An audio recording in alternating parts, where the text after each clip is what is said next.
Hey everyone and welcome back to Neil Explains. Today we have this tricky math question. You have 10 seconds to solve. Your time start now.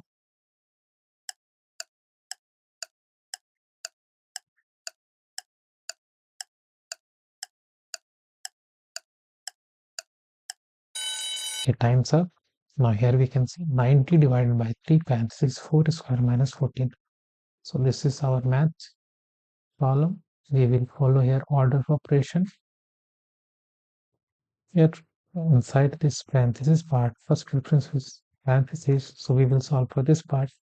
And here 4 square is can be written as 4 times 4 which equals to 16. So we can simply write here 90 divided by 3, 16 minus 14, and 16 minus 14 which equals to 2 here.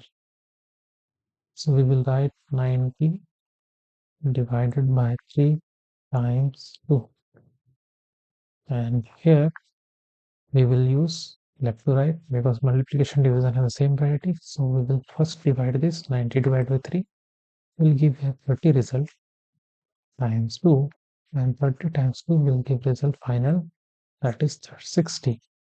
And if you found this video helpful, then subscribe us for more videos like this. Thanks for watching.